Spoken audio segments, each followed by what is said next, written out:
Begin this right away. Why don't you pray with me? With the Lord, there is always opportunity.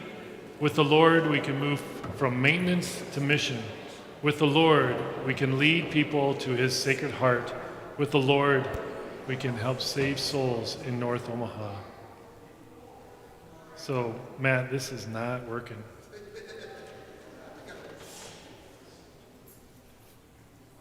Because it was off. Good. Okay, great. All right. So here's the. Can everybody see? If you can't see that really well, you might want to move out there. That might work better. So, because I need to see it as well. So this is the why this and why now. So the journey of faith responds to the declining church participation, the demographic change that's going on in the Archdiocese. Priests and structures are being more stretched and stressed as the current pastoral plan, which mostly focused on the rural part of our Archdiocese, that ended in 2023. So the Journey of Faith supports the papal call to radiate the gospel and our big goal of the Archdiocese, which is to be missional communities by 2026. So we called identified our family, the historic 24th family of parishes. So we came up with that name together, but it includes St. Benedict the Moor, which is the Archdiocesan Black Catholic Parish, and Sacred Heart, which excluded black parishioners and created the need for a separate black parish. I think it is so important for us to understand our history for us to go forward. We have a beautiful essay on that in our new directory. If you have not read it yet, I strongly encourage you to read that history. It owns our history. And just yesterday, I did a funeral homily for my history professor from Mount Marty, Sister Ann Kessler, amazing woman. She taught us all that we have to know our history so that we can go forward in a good way. So we are owning this part of our history, and now it gives us this opportunity. This historic 24th gives us the opportunity to come full circle. So we have identified that the work of inclusivity and anti-racism is going to be essential for what it means for us to be missional, for us to go out. So we have requested, we put this in our plan that we submitted to the Archdiocese. For us to be more missional, we need the Archdiocese to implement inclusive language and policies that embrace diversity of all people. The Archdiocese to partner with Historic 24th and engage in the conversations and actions to implement Catholic social teaching, especially regarding inclusivity and racism. And we need the Archdiocese to meet with the Historic 24th teams and listen to the lived experiences of the members of our communities. So, how did we get to this proposal that we turned in? So, a team of 6 individuals from each of our parishes, St. Benedict the Moor and Sacred Heart, plus the pastors, met 9 times between May and October of 2022. We prayed together, and we created very, very strong relationships, and then we completed this plan for our exciting future. We sent in the plan, the proposal was sent in on November 2022, and the Archbishop granted tentative approval in December. So we have that in hand. Now we're just simply, the task is to make sure that we communicate this plan to all of you. That's what we're doing here. How about that? Okay. So here's our historic planning team. So in our picture, here's the Sacred Heart people: Julie Delkamiller, we got Johnny Shaw, Lori Spanbauer, Matt Boland, Matt Holland is not pictured, Alexander Cayetano, and this charming young man right there in the front. And then from St. Benedict the Moor, we had Angela Harden, we had Pat Faulkner, we had, still want to say Tina. Oh my gosh. Wow. So Tony Banks, and Deacon Park. So what's his first name? Park. What is it? Randy. Oh, for crying out loud. Okay, no wonder. Okay, Randy Park, and Gary Johnson is here in the front. So those were our team members that we created some very, very strong bonds with. So we are becoming, so what our task was is to recognize how we are called to come together as two parishes, two separate parishes. We're not merging into one parish, but we're going to be two parishes served by one priest, or in this case, one pastor. Okay, so throughout the Archdiocese, there are other family of parishes that there's 9 parishes coming together to be served by one pastor, maybe 2 priests for those 9 parishes. Okay, that's just an example of elsewhere. Here we are 2 parishes with one pastor, and our 2 parishes will share one priest as pastor for both communities. That person will live in the rectory, also maintain responsibility as the president of the Q school system. Our 2 parishes will remain separate with separate finances. Our 2 parishes will collaborate with each other whenever possible and mutually fund shared positions on a prorated basis. Sacred Heart School is a member of the Q school system, so therefore it's not a parish school. You all know that, right?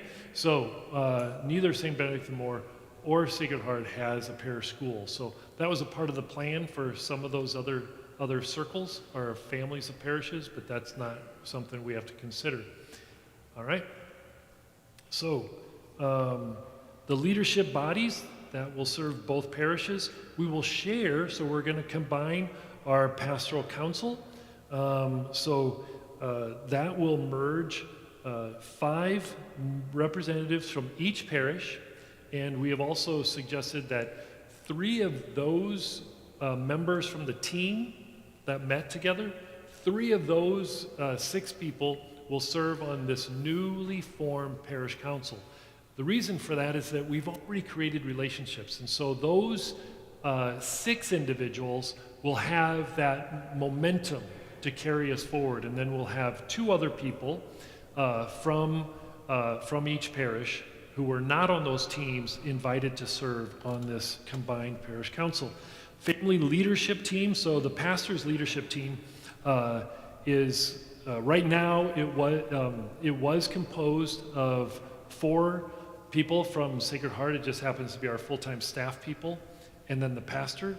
We are adding 2 people from St. Benedict the Moor, so be no larger than 7.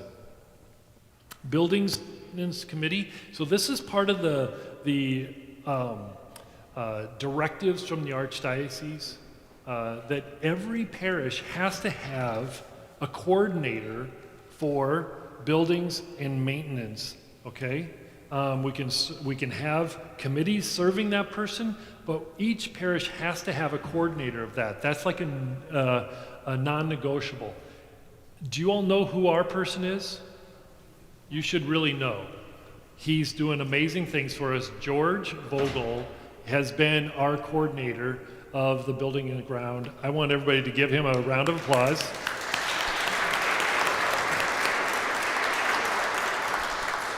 He has a very thankless job, especially when we find out that our font has been leaking since we put it in.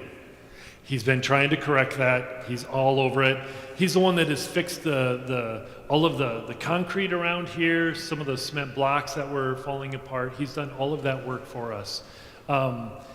So we'll have that as one committee, but each parish will have their own coordinator. Social justice teams, so we have the existing ones of the Neighborhood Alliance team, the Immigration and Refugee team, and the Green team.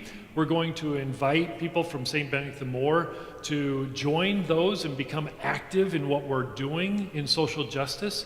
And then after 6 months, all of those people that have been working together and have formed relationships, then we will come together and we will discern the direction for our social justice in the future. We're not going to continue to do that forever, but we wanted to just allow them to kind of see what we're doing now instead of completely starting over from scratch. We want to allow them to get to know what we are accomplishing and what we've accomplished, and then maybe see where the Lord is calling us to go together. Canon law demands that each parish has a finance committee. So the only separate leadership body will be finance committees, okay? So we are in the process we have a very wonderful finance committee for our parish. I rely on them very heavily, and we are creating one for St. Benedict the More to get up and running. So it's going to be very important how we communicate going forward, right? So one of the first things that we'll do is we actually already have it. We have a bulletin board in the entrance of the church. Does everybody know where it's at? Who has looked at the bulletin board in our entryway?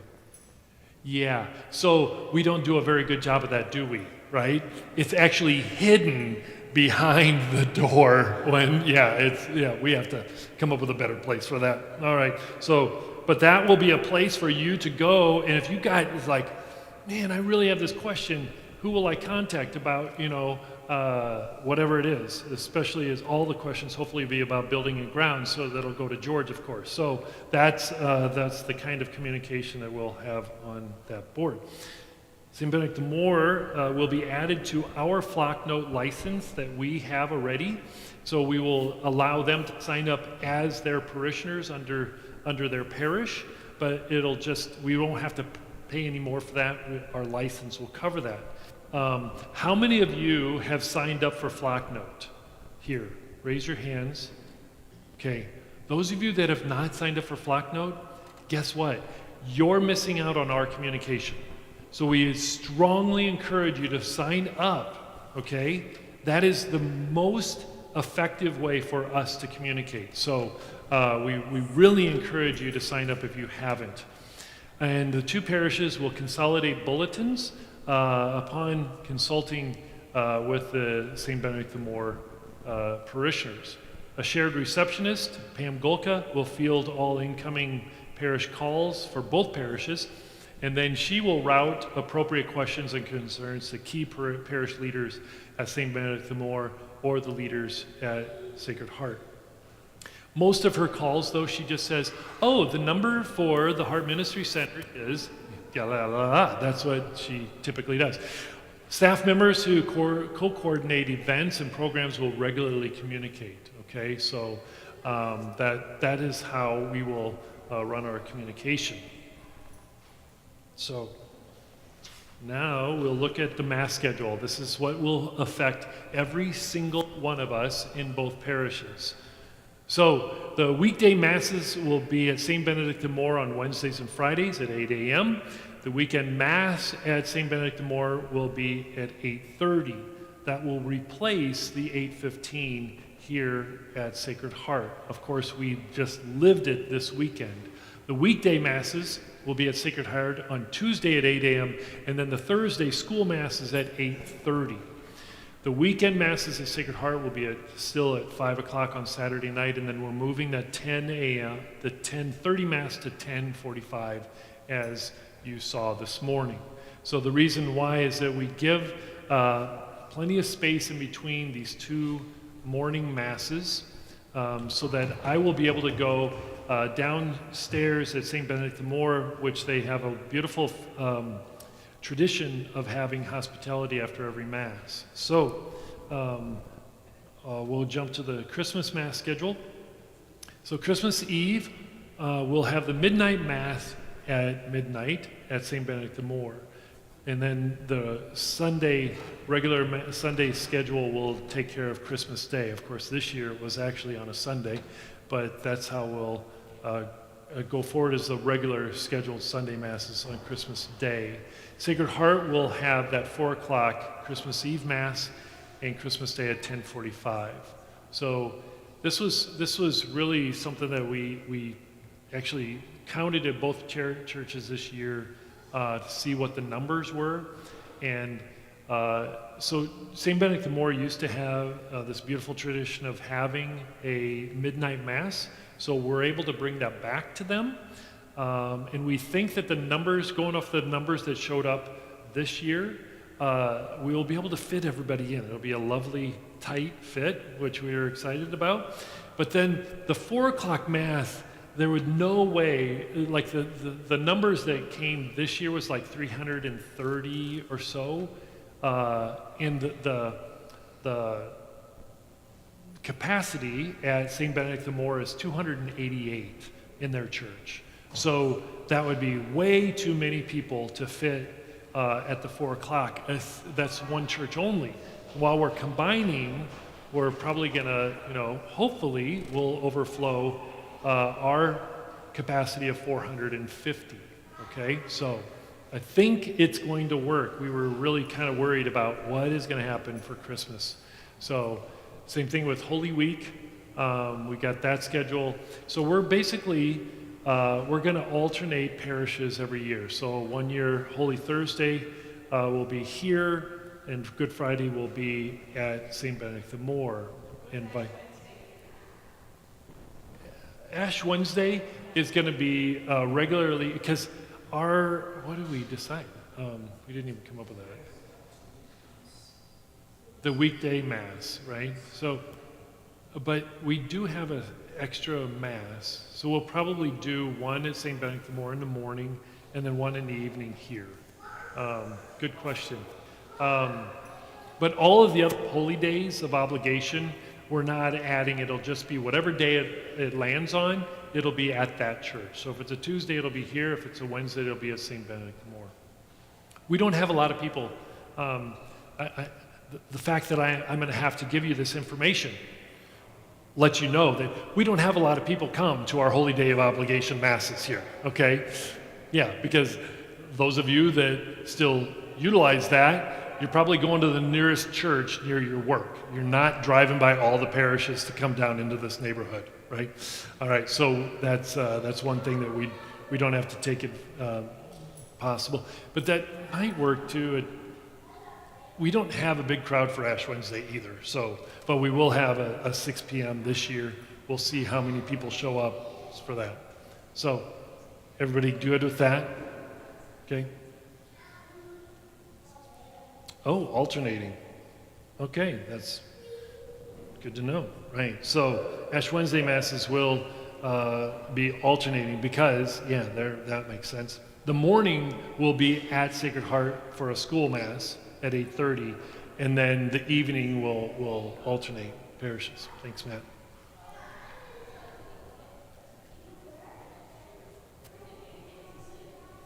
Correct. This year remains the same because none of this goes into effect except for this weekend. None of it goes into effect until July 1. So this holy day, this holy week, that's not going to go into effect yet. Okay. Sorry? It will be 2024 when Holy Week, when that schedule comes around. That's when it'll be. So confessions, we are going to still have it the same time here on Saturdays. We're going to have it on Sunday mornings here at Sacred Heart, the same 20 minutes before Mass starts. So 10:20 to 10:40. Then after Mass at St. Benedict the Moor, they typically have confessions for 45 minutes. We're going to have a Jesuit come in to provide confession opportunities at St. Benedict the Moor at 9:30 to 10:40 to 10:15, and then to come over here at 10:20 to 10:40 and hear confessions, so that the pastor, which I'm hoping and praying will be me. None of that has been decided yet, but it's probably 99% the case that I'm going to be the pastor, but it's not been named yet. But so that I can go down to St. Benedict the Moor and have their fellowship and meet the parishioners, we're going to have a Jesuit to provide, and Don Dahl has agreed. So it will be a consistent presence for confessions. So if you need copies of this, you can ask us. We can email it out to you so we can save some trees. Also, if you want a copy of the demographic study that prompted this Journey of Faith process, those are available upon request as well. So we're now going to open it up for questions and answers. Some of you beat us to it, but that's okay. We're going to pass a microphone around to those of you that have a question so that everybody can hear.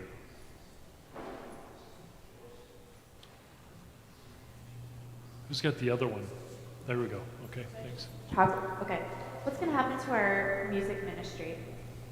So our music ministry, so the 8:15 is done by Gene Klosner. He's going to do the Saturday night at 5 p.m. here. The music ministry that happens at 5 p.m. on Saturday night is William Tate, who already does the music at St. Benedict the Moor. So he will do the music at St. Benedict the Moor, and the 10:30 choir will do the 10:45 Mass here. I have several reservations about this whole process, to be honest with you. Number one, I don't quite understand the receptionist, why they still don't have one at each parish answering the phones rather than calling and saying, well, this is the phone number for such and such place, and call them. Secondly, I know you're doing this for the purpose of increase in parishioners, okay? And I'm not quite sure if that's going to happen, or if people are going to be reluctant and resistant, as people are with change, that it may not affect the attendance. So anyway, but this has a reservation, right? I hope it works well, but I do have reservations. And I also hope you are the pastor that has the parish. I'm kind of feeling a little selfish that we don't get to have it full time. Amen. No, I said I'm feeling bad and selfish that we don't get to have you full time. I don't want to share you. You're already sharing me. I don't want to share you. You're already sharing me. 50% of my time is for Q's already. Did you know that? 50% of my time is already shared. So this is just, I'm looking forward to this myself. Okay, this is a small parish community compared to what my friend Father Mike Eckley is in charge of. Okay, St. Wenceslas here in Omaha. The statistic that they gave us on that parish is that they have more people that go to Mass, not registered parishioners, more people go to Mass on a weekend at St. Wenceslas than 51 of our smallest parishes in the Archdiocese combined. And I'm thinking we're in that number. Both of our parishes are probably in that number, considered 51. We're in that, I think, probably in that 51 smallest parishes. So there is a need to restructure, okay? Your first question about the receptionist, okay? First of all, they don't have a receptionist right now, okay? They've got a volunteer that a lot of people turn to. She wants to retire. So it only makes sense that the questions come to where the office is. I'm not going to split and go and create two offices. That is going to be more confusing, okay? Some priests have used it in the past as a secret way to let people not know where they're at, okay? I could have used that, all right? It's like, oh, he must be at St. Benedict the Moor. Really, I'm taking a nap. No, so it's a good way to really be efficient, okay? That's why we're doing that. And to have one person who, you know, Pam is so awesome, right? I don't know if you have experienced her yet, but she is amazing.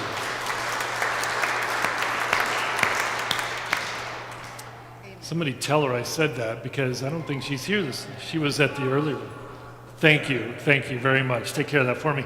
No, she's used to doing it for more than one parish, actually. So she already has that experience of being able to know how to divide it. She already does it now, because she answers the phone. She's a receptionist for Q's fund and the parish. So she's already really gifted at being able to do this. It is, I think, extremely important that we have efficiency, okay?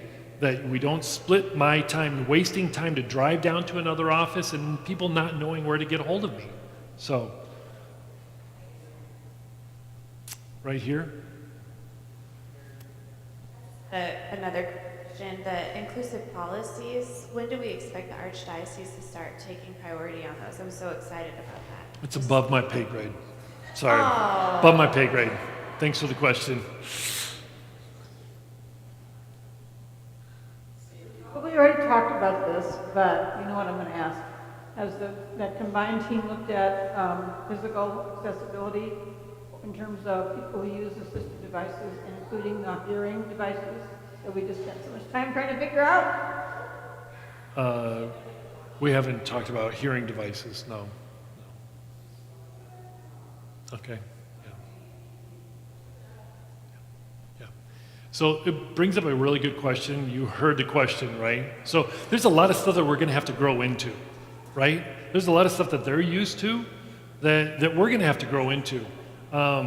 So that's just, you know, a lot of questions came during our weekday mass. For example, the people that come to weekday mass here, they have access because we just, thank God, George put that lock on this door up here, right? So we were getting ready for perpetual adoration. We didn't get anywhere close to perpetual before the pandemic hit. But what it does, it allows people that want to come in here and pray by themselves the safety of coming in here, locking the door behind them, and then they can come before Mass and pray for an hour. Many of our people do that, with allowing me to be in my prayer space over in the house and not coming over and opening up. So that question is, will we be able to get in an hour ahead of time? We're going to have to grow into that, okay? So those kind of things are great issues, but we're going to have to grow into it. We're not going to have everything solved by the time we start July 1. Can we just go back to the Holy Week schedule, because I missed Easter Vigil timing on it? I know. So Easter Vigil, every year, the church says it should start in darkness, right? Because we start with the Easter fire. And so the technical term for that is civil twilight, okay?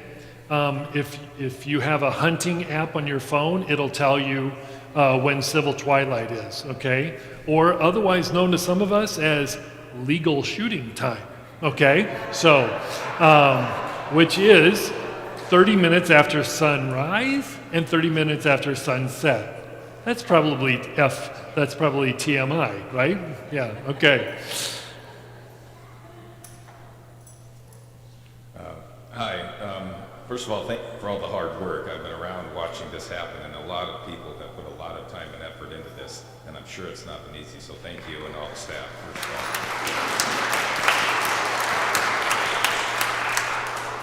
My question is Flocknote. Is that an app or just the email service? Or, yes, I'm showing that I thought I was tech savvy. I'm getting emails from Flocknote. Wait. I just want to know if you could talk more about that and how it can connect us even more so that we're all familiar. Yeah, so the little bit that I know about that, I think that means that you are signed up on Flocknote. It is an app, okay, so it allows you to sign up and you can choose to have it come as a text message or as an email, okay? So our main source of getting information out to all of you is obviously through that Flocknote, because what it does is it organizes it for you. So if you're a lector, then you would sign up as a lector and you will get all the information for lectors. Not everybody gets all the information for lectors. If you are in religious education, Sue will send out information just to the religious education people, okay? Sorry, Sue, I'm using the wrong term. I apologize, sorry. Families of faith. In the journey of faith, and the family of parishes and the family of faith is all very easy to keep separate, isn't it? Yeah, so. Father Dave, I just wanted to say thank you for bringing these two churches together. And we've prayed a long time, the Journey of Faith prayer. So it is my hope, and I hope everybody's hope, that this is going to be, Thank it's you. going to be clean. We should, as a family. Amen. Amen. I'm excited about being part of the St. Benedict the Moore family. Over the years, we've done religious ed together. We've done gospel choir things together. And St. Benedict's have been always so hospitable and warm, welcoming community. I'm just excited about being part of that. I have a question about religious ed, youth groups, young adult groups, Lenten prayer groups. Are we going to be doing more collaboration on that level? Correct. Yes, we will do collaboration. So we have a full-time religious ed person or a family of faith person. So Sue will do that. We used to have a youth minister here, but we don't anymore. We didn't start up after COVID. They have a very vibrant youth ministry program, so we're just going to invite our people to join in with St. Benedict the Moore's program. So it's kind of, so the families of faith will go to our existing program is combined, and our high school youth will go to their program and combine together. Lenten groups, we'll invite people going forward to join together or to stay in their own groups if they want to, but those options will be there for people. So, yeah, thank you.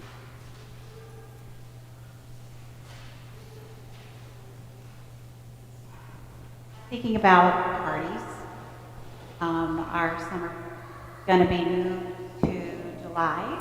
To take her to the other one, sorry, it's cutting out. I like where you're going already. You're talking about parties, I know that, so. I am talking about parties because of the festival we have here in June. Are we going to postpone it to July and do both St. Benedict Moore and Sacred Heart party?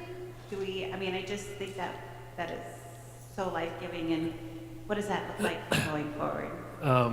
What it'll look like going forward, excellent question.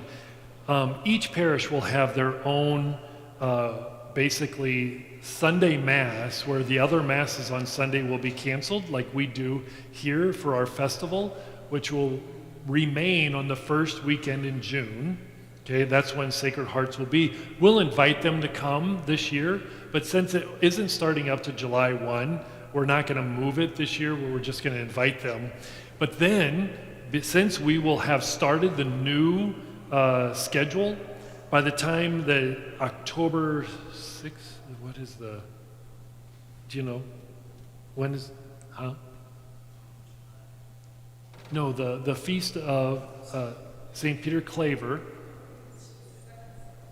second Sunday in September will be the weekend closest to the feast of St. Peter Claver is when we'll have the combined party at St. Benedict the Moore. And the initial thoughts are to have that party on their basketball court. So you've probably all driven by the Bryan Center for years. It's those basketball courts right on 24th Street. That is actually property that belongs to St. Benedict the Moore. So that's where we'll probably have our outdoor mass down there for that particular celebration. Consequently, we will still offer a Saturday night Mass on those 2 weekends.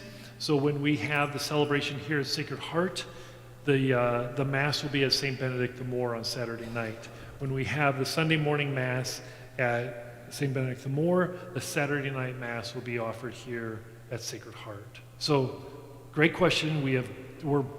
We were all about parties. We definitely we covered parties, you know, and the wonderful opportunity that those are going to present to us. Sorry? We're not going to mess with the fish fries. No, we are definitely not that. No. And by the way, fish fries used to be longer than Lent, right, at St. Benedict the More? Is that going to be the case ongoing? So, yeah, so we will promise you, we will let you know when they start up and when they close off for the year. Tell me where St. Benedict the More is located. Well, yes, I can tell you where St. Benedict the More is located. Very good question.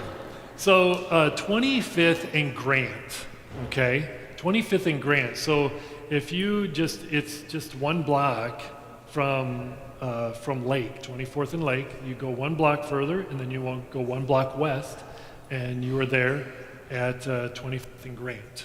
So that's where it's located. The main entrance of the church, where there is a elevator, right, for handicap accessible, is on the north side of the building. Okay, so there's the main entrance is on the north side of the building, and there is an elevator, so it's accessible. Okay, sure wish we had an elevator. Well, not for this, but for our parish center. Their parish center is in the basement of their church, so all of their activities are right there in one space, so it's handicap accessible. Don't know about the sound, right? But we're going to work on that. What else was I going to say? That's probably about it. Yeah. Okay. Good job, Father Dave. Thank you.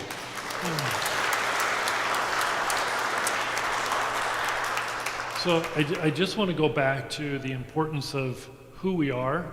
We put it very early on this presentation, right? We are coming together as a family of parishes as it's a very unique opportunity. It's it's a sacred opportunity for all of us, where we are actually giving us the opportunity to come full circle.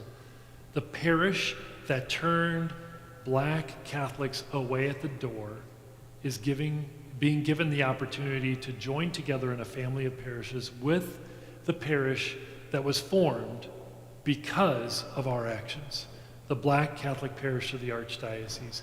We decided as a team that came together, we are not going to hide from our history, we are going to own our history, but we are going to go forward in a way that will be a role model for the rest of the country.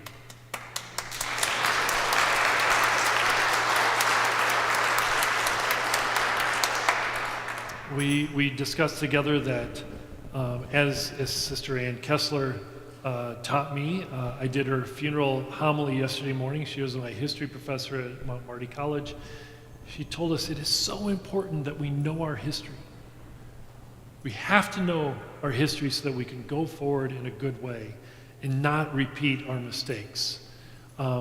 It's important. We discussed together that in our planning time together that we recognize that history is not meant to be a hitching post, but it's meant to be a guidepost. It's to guide us going forward.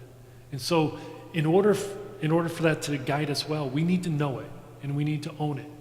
It's important for this parish to know because we pride ourselves in how welcoming we are, right? We read this statement. When everybody comes into this building, we read a statement claiming everyone is welcome here. It's important for us to know. Thank you. Okay. You didn't have a question? You have a question? Okay. All right. Thank you. It's important for us to know, because of our history, that we have to be patient and we have to be understanding. And because I get the sense from a lot of you that, oh my gosh, let's just do it now, right? Let's just come together. We want this unity. We want this to work. And I love that. But can I say slow your roll? Okay? Because we don't want to overwhelm. We want to make sure that our brothers and sisters that we are joining together with are comfortable, right? Because remember, they were the victims of this history, right? So one person from that parish already has shared with me that she remembers vividly as a little girl, she came to the doors of this church. Her mom had her and her little brother in hand. And they got to the back of this church, and the usher said, "Oh, your place is up there." I mean, that's people that are still alive. And so we have to know that that history is real, and that is what we need to continue to work to heal and reconcile. That's why we had that healing and reconciliation prayer service in 2018, when St. Benedict the Moor was celebrating their 100th anniversary. We owned up to our history and we prayed for that healing and reconciliation. That is going to absolutely be a part of what we do going forward. So I was very encouraged this morning at St. Benedict the Moor. The vast majority of our 8:15 crowd were there. They weren't at the 10:45. They weren't at the 5 o'clock. They were there. And they just happened to put on a beautiful mass. So they were all, I asked everybody, do you think you'll come back? And it was very loud applause. So hindsight, it looks like this was a good idea to change the mass schedule for this weekend and to then invite you to hear the plan going forward. So I know I answered Mary's question about the inclusivity very, very briefly, but I wish we had more control of that answer. We can only invite them to come and continue to be in dialogue with us. I will share, if it's okay with Matt, that Matt and I had a conversation with somebody in the chantry office recently. I was very encouraged. You the same? Okay, and that was about inclusivity, okay, specifically to the LGBTQ community. But we need to work. There is all kinds of work that still needs to be done in that area and in the area of racism. So, you guys want to add anything else? So can I introduce the two of you? So, Angela Harden and Jacques Musavimana are the two who are going to be a part of our leadership team, okay? They were on the team that met from St. Benedict the Moor. Their parish, said, yes, we would like you to represent us on that leadership team. It's a weekly meeting that we have, okay? So to join basically with our staff, the two of them, the good news is their boss has said, you can go ahead and do that on the clock, okay?